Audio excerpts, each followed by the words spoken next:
تو یہ بیوی تمہارے پاس آ کر کے میٹھی میٹھی باتیں کرنے والی نہیں ہے.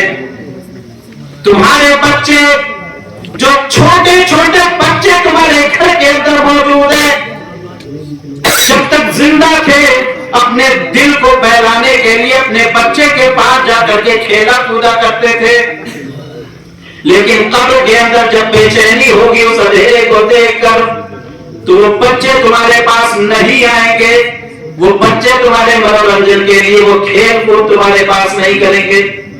وہاں اگر کوئی چیز ہمیں کام آنے والی ہے تو وہ صرف اور صرف ہمارا نام ہے اعمال کا میرے پاس.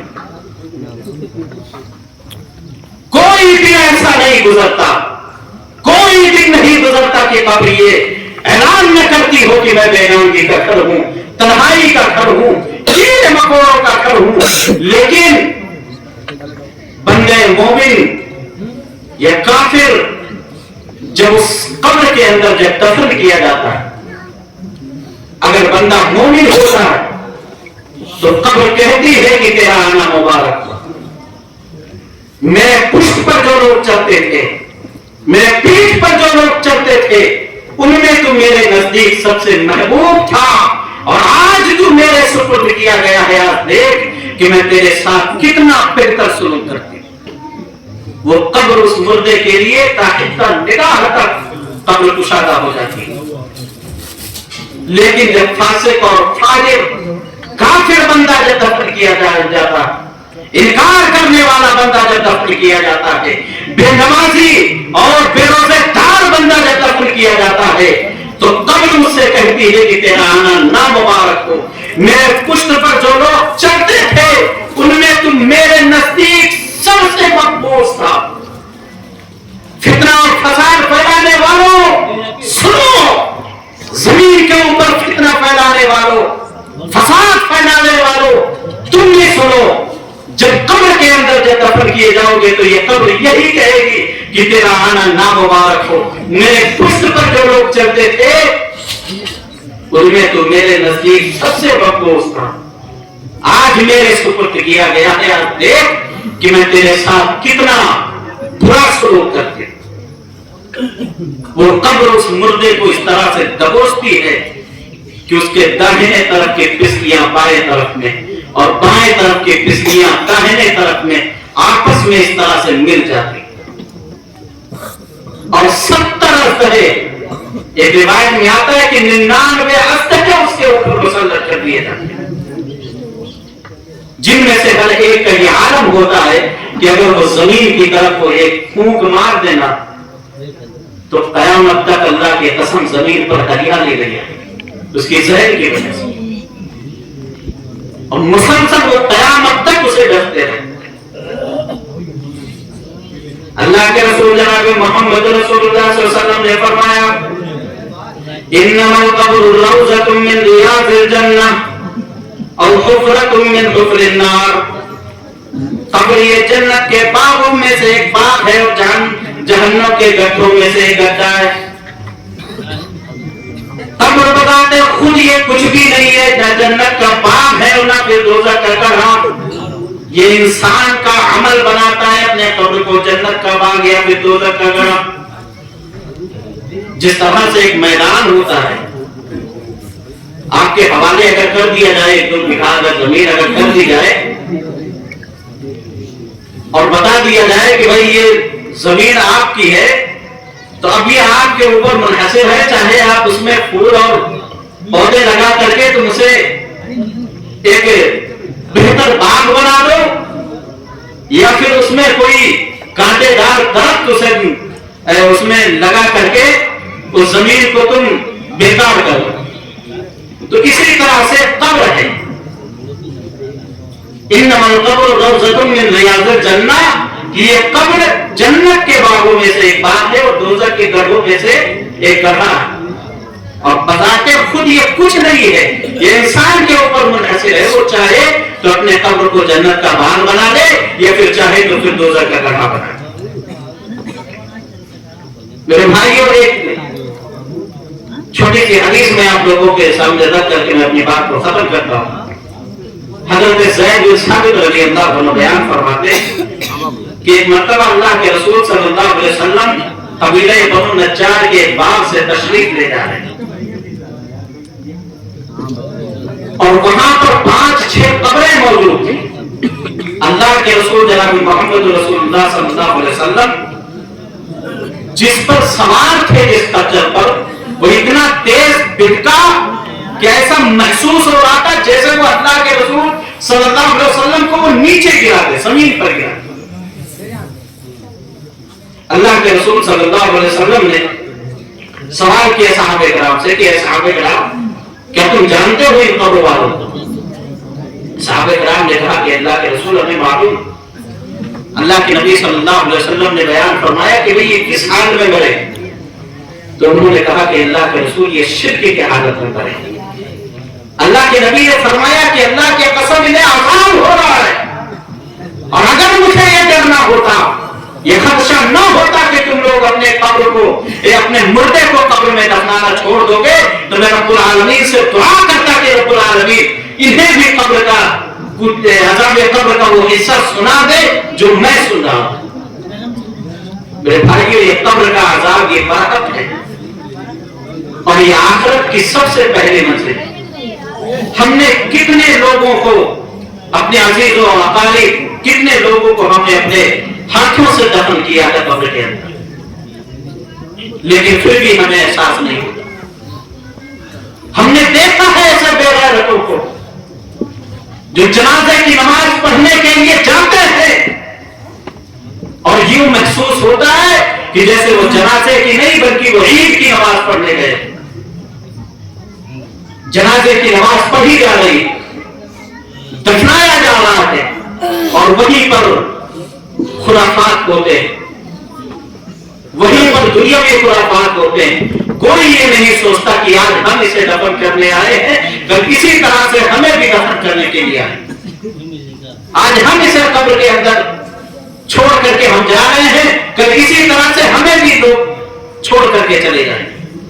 اللہ کی قسم اگر کوئی شخص ایسا سوچ لے گا مردے کو دفن کرتے وقت اگر کوئی احساس کر لے اپنے دل کے اندر کہ اس طرح سے ہمیں بھی کل اسی طرح سے لوگ ہماری نماز جنازہ پڑھ کر کے اور ہمیں قبر کے اندر دفن کر دیں گے اور چھوڑ کر کے لوگ ہمیں تنہا چلے جائیں گے تو اللہ کی قسم اسے ہنسی نہیں آئے گی قبرستان پر جا کر.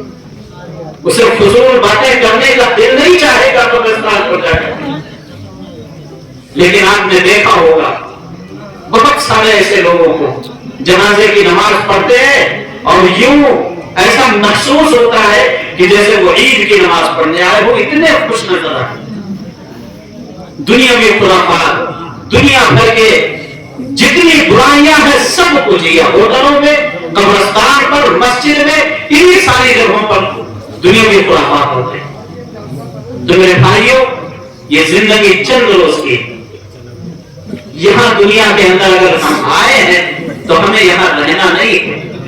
ہمیں تیاری آخرت کے کرنی چاہیے. میں نہیں کہتا کہ دنیا مت کماؤ یا دولت مت کماؤ اپنے بچوں کو مت پڑھاؤ انہیں بھی ڈاکٹر بناؤ انجینئر بناؤ لیکن جو ضروری ہے کم از کم ہم اتنا تو اپنے بچوں کو بتا دیں کہ بھئی ہمارے مرنے کے بعد ہمارے بچے ہمارے حق میں اتنی تو دعا کر سکیں کہ رب العالمین ہمارے باپ کی مغفرت فرمائے. رب العالمین ہمارے باپ کو جنت الفردوس میں جگہ دے کم از کم اتنی تو دعا کر سکیں. اس لائق تو ہمیں بنانا چاہیے اپنے بچوں. تو میرے بھائیوں انہی باتوں پر میں اپنی بات کو ختم کرتا ہوں. اللہ رب العالمین سے دعا کرتا ہوں میرا العالمین ہمیں قبر کے عذاب سے ہمیں محفوظ رکھے. اے رب العالمین جب تک ہمیں دنیا میں زندہ رکھیں اسلام پر قائم دائم رکھ. رب العالمین جب ہمارا خاتمہ کو دین اسلام پر ہو. اے رب العالمین جو ہم سے پہلے اس دنیا سے رخصت کر چکے اللہ ان کے قبروں میں نور سے بھر دے. رب العالمین جو لوگ مریض ہیں اللہ ان کو شفا کاملہ عاجلہ عطا فرما. آمین ثم آمین. تقبل یا رب العالمین. السلام علیکم.